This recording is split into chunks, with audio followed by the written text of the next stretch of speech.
Dr. Seuss Video Classics.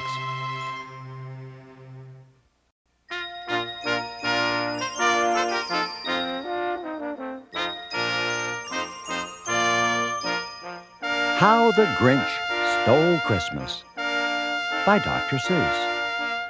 Narrated by Walter Matthau. Every Who down in Whoville liked Christmas a lot. But the Grinch, who lived just north of Whoville, did not. The Grinch hated Christmas, the whole Christmas season. Now, please don't ask why. No one quite knows the reason. It could be his head wasn't screwed on just right. It could be perhaps that his shoes were too tight. But I think that the most likely reason of all may have been that his heart was 2 sizes too small.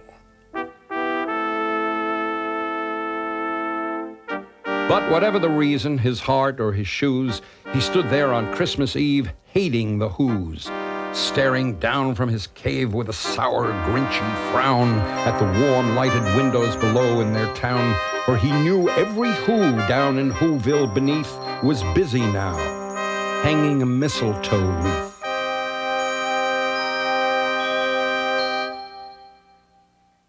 And they're hanging their stockings, He snarled with a sneer. Tomorrow is Christmas. It's practically here. Then he growled with his Grinch fingers nervously drumming. I must find some way to stop Christmas from coming. For tomorrow he knew all the Who girls and boys would wake bright and early. They'd rush for their toys, and then, oh, the noise, oh, the noise, noise, noise, noise. That's one thing he hated. The noise, noise, noise, noise. Then the Whos, young and old, would sit down to a feast, and they'd feast, and they'd feast, and they'd feast, feast, feast, feast. They would feast on Who pudding and rare Who roast beast, which was something the Grinch couldn't stand in the least. And then they'd do something he liked least of all. Every Who down in Whoville, the tall and the small, would stand close together with Christmas bells ringing. They'd stand hand in hand, and the Whos would start singing. They'd sing, and they'd sing, and they'd sing, sing, sing, sing. And the more the Grinch thought of this Who Christmas sing, the more the Grinch thought, I must stop this whole thing. Why, for 53 years, I've put up with it now. I must stop this Christmas from coming. But how? Then he got an idea. An awful idea. The Grinch got a wonderful, awful idea.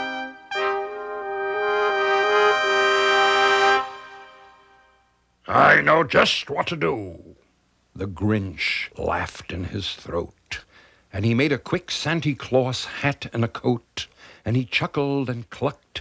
What a great Grinchy trick! With this coat and this hat, I look just like St. Nick.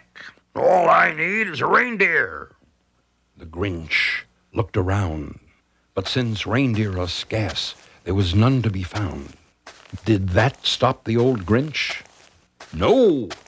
The Grinch simply said, If I can't find a reindeer, I'll make one instead. So he called his dog Max. Then he took some red thread, and he tied a big horn on the top of his head. Then he loaded some bags and some old empty sacks on a ramshackle sleigh, and he hitched up old Max.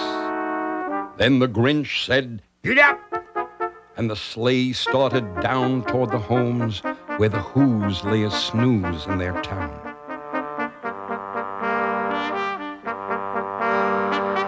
All their windows were dark, quiet snow filled the air. All the Whos were all dreaming sweet dreams without care when he came to the first little house on the square.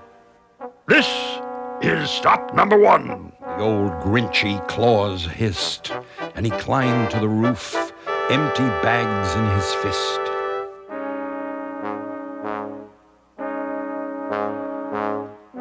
Then he slid down the chimney, a rather tight pinch.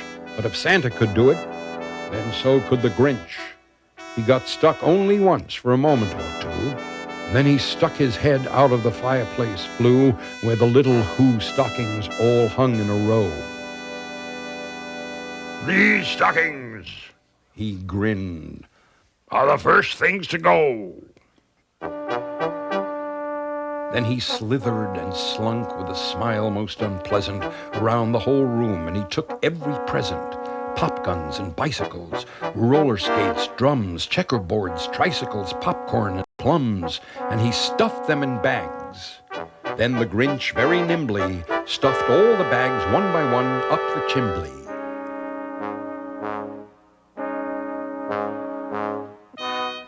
Then he slunk to the icebox, he took the Who's feast. He took the Who pudding, he took the roast beast. He cleaned out that icebox as quick as a flash. Why, that Grinch even took their last can of Who hash.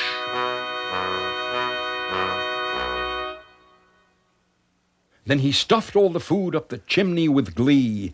And now Grinned the Grinch. I will stuff up the tree. And the Grinch grabbed the tree and he started to shove when he heard a small sound like the coo of a dove. He turned around fast and he saw a small Who, little Cindy Lou Who was not more than 2. The Grinch had been caught by this tiny Who daughter who'd got out of bed for a cup of cold water. She stared at the Grinch and said, Santa Claus, why? Why are you taking our Christmas tree? Why?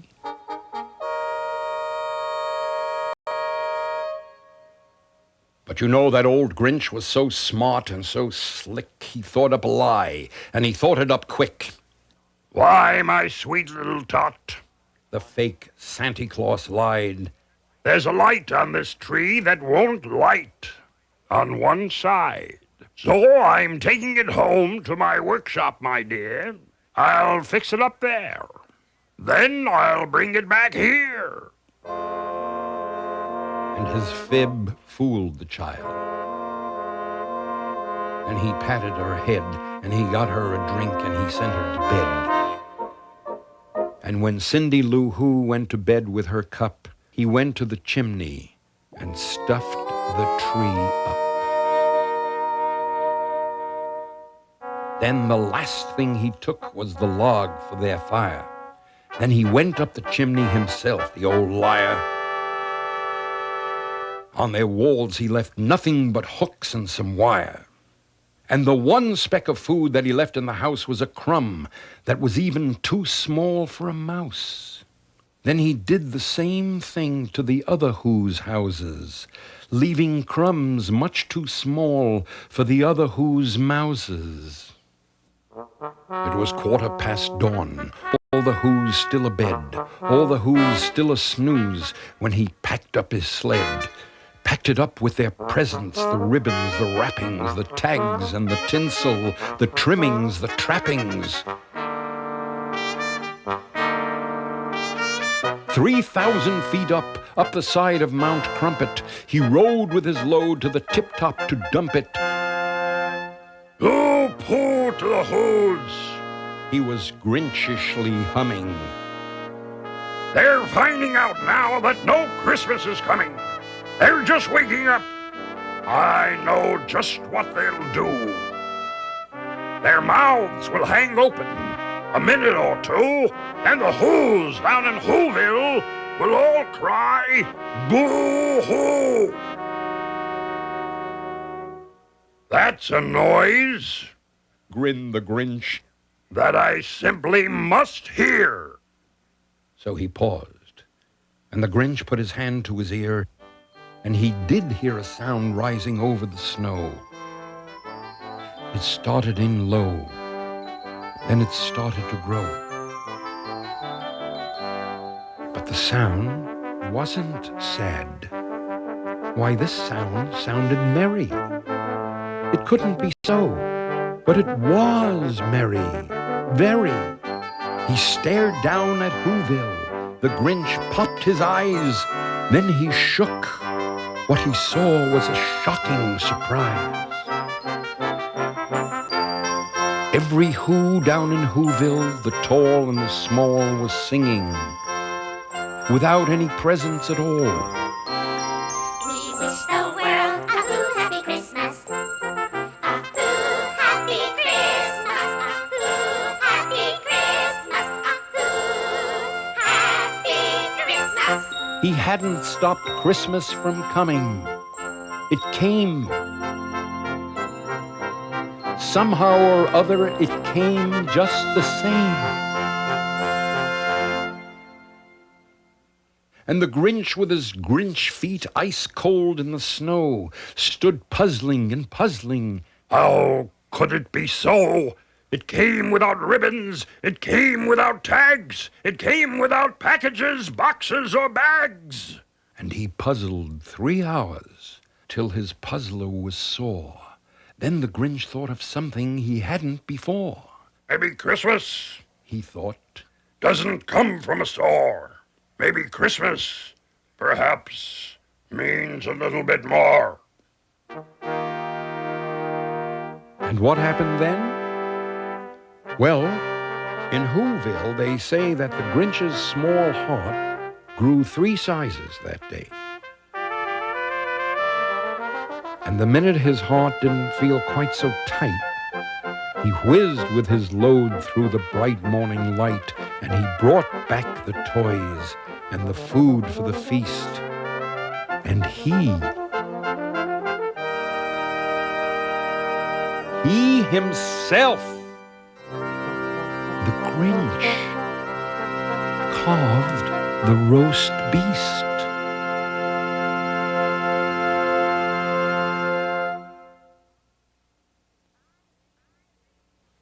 If I Ran the Zoo by Dr. Seuss.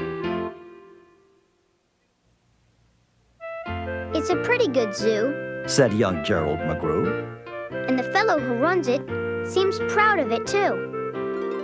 But if I ran the zoo, Said young Gerald McGrew. I'd make a few changes. That's just what I'd do.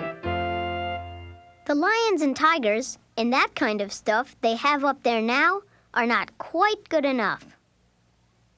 You see things like these in just any old zoo. They're awfully old-fashioned. I want something new. So I'd open each cage, I'd unlock every pen, let the animals go, and start over again. And somehow or other, I think I could find some beasts of a much more unusual kind. A 4-footed lion's not much of a beast. The one in my zoo will have 10 feet, at least.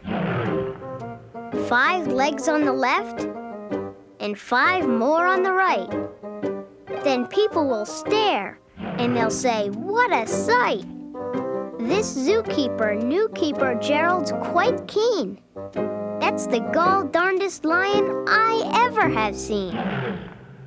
My new zoo, McGrew Zoo, will make people talk. My new zoo, McGrew Zoo, will make people gawk at the strangest odd creatures that ever did walk. I'll get for my zoo a new sort of a hen who roosts in another hen's topknot, and then another one roosts in the topknot of his, and another in his, and another in his, and so forth and upward and onward. Gee whiz! But that's just a start. I'll do better than that. They'll see me next day in my zookeeper's hat, coming into my zoo with an elephant cat. They'll be so surprised, they'll all swallow their gum. They'll ask, when they see my strange animals come, where do you suppose he gets things like that from? His animals all have such very odd faces. I'll bet he must hunt them in rather odd places. And that's what I'll do. said young Gerald McGrew. If you want to catch beasts you don't see every day, you have to go places quite out of the way. You have to go places no others can get to. You have to get cold, and you have to get wet too. Up past the North Pole, where the frozen winds squeal. I'll go and I'll hunt in my Skiggle-mobile and bring back a family of what do you know? And that's how my new zoo, McGrew Zoo, will grow. I'll hunt in the mountains of Zamba Matong with helpers who all wear their mustaches long and capture a fine fluffy bird called the bustard who only eats custard with sauce made of mustard, and also a very fine beast called the flustered who only eats mustard with sauce made of custard. I'll catch 'em in caves, and I'll catch 'em in brooks. I'll catch 'em in crannies. I'll catch 'em in nooks that you don't read about in geography books. I'll catch 'em in countries that no one can spell, like the country of Mata Fapata Fapel.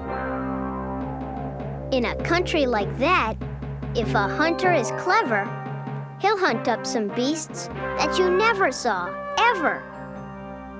I'll load up 5 boats with a family of jotes, whose feet are like cows, but wear squirrel skin coats, and sit down like dogs, but have voices like goats, excepting they can't sing the very high notes. And then I'll go down to the wilds of Nantucket and capture a family of lunks in a bucket. Then people will say, now I like that boy heaps. His new zoo, McGrew Zoo, is growing by leaps. He captures them wild, and he captures them meek. He captures them slim, and he captures them sleek. What do you suppose he will capture next week? I'll capture one tiny. I'll capture one cute. I'll capture a deer that no hunter would shoot. A deer that's so nice he could sleep in your bed if it weren't for those horns that he has on his head. And speaking of horns that are just a bit queer, I'll bring back a very odd family of deer. A father, a mother, 2 sisters, a brother, whose horns are connected from one to the other, whose horns are so mixed they can't tell them apart, can't tell where they end, and can't tell where they start. Each deer's mighty puzzled. He's never yet found if his horns are hers or the other way round. I'll capture them fat, and I'll capture them scrawny. I'll capture a scragglefoot mulligatawny, a high-stepping animal, fast as the wind, from the blistering sands of the desert of Zend. This beast is the beast that the brave chieftains ride when they want to go fast to find some place to hide. A mulligatawny is fine for my zoo, and so is a chieftain. I'll bring one back too. In the far western part of southeast North Dakota lives a very fine animal called the iota. But I'll capture one who is even much finer in the northeastern west part of South Carolina. When people see him, they will say, now by thunder, this new zoo, McGrew Zoo, is really a wonder. Most beasts are quite friendly, but still, in some lands, some beasts are too dangerous to catch with bare hands. For those that are ugly and vicious and mean, I'll build a bad animal catching machine. It's rather expensive to build such a kit, but with it a hunter can never get bit. a zoo should have bugs. So I'll capture a thwirl, whose legs are snarled up in a terrible snarl. And then I'll go out and I'll capture some chugs, some keen shooter, mean shooter, bean shooter bugs. I'll go to the African island of Yurka and bring back a tizzle-topped, tufted mazurka, a kind of canary with quite a tall throat. His neck is so long, if he swallows an oat for breakfast the first day of April, they say, it has to go down such a very long way that it gets to his stomach the 15th of May. I'll bag a big bug who's very surprising, a feller who has a propeller for rising and zooming around, making cross-country hops from Texas to Boston with only 2 stops. Now that sort of thing for a bug is just tops. And when I've caught him, then the next thing you know, I'll go and I'll capture a wild tic-tac-toe. With X's that win and with zeros that lose, he'll look mighty good in this zoo of McGrews. I'll bring back a gusset, a gherkin, a gasket, and also a gooch from the wilds of Nantasket. And 8 Persian princes will carry the basket. But what their names are, I don't know, so don't ask it.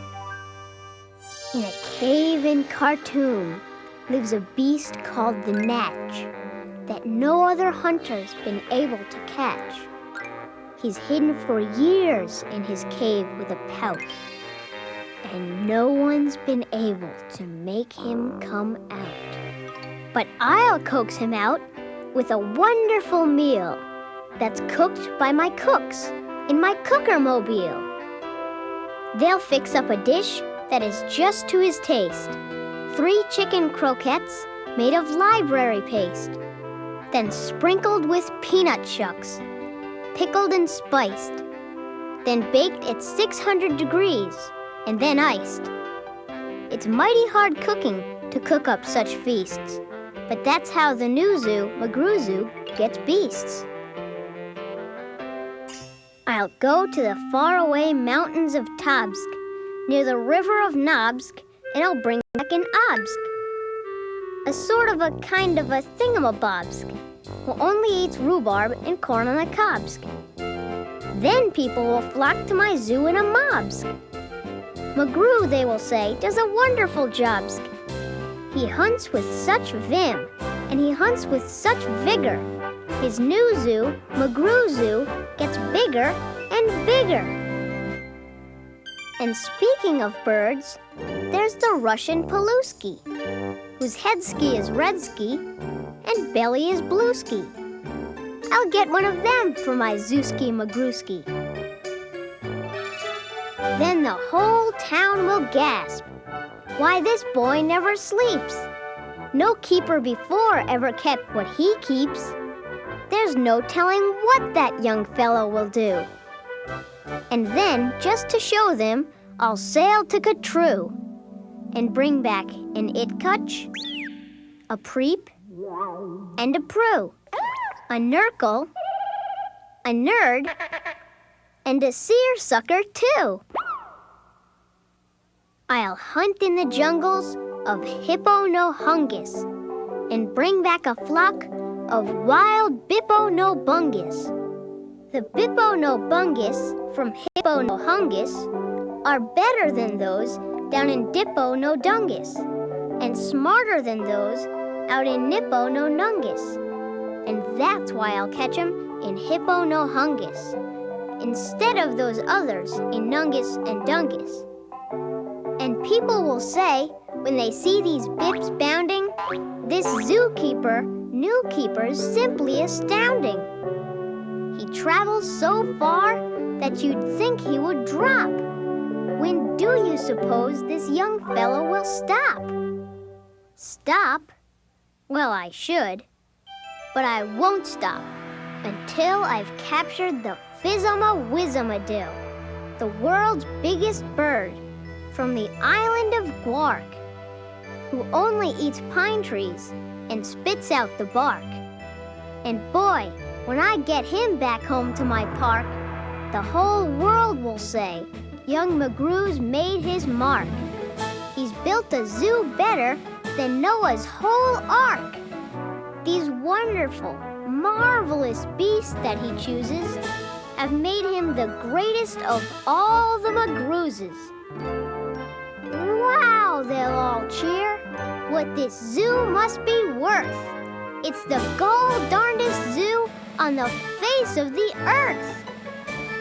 Yes, that's what I'd do. Said young Gerald McGrew. I'd make a few changes.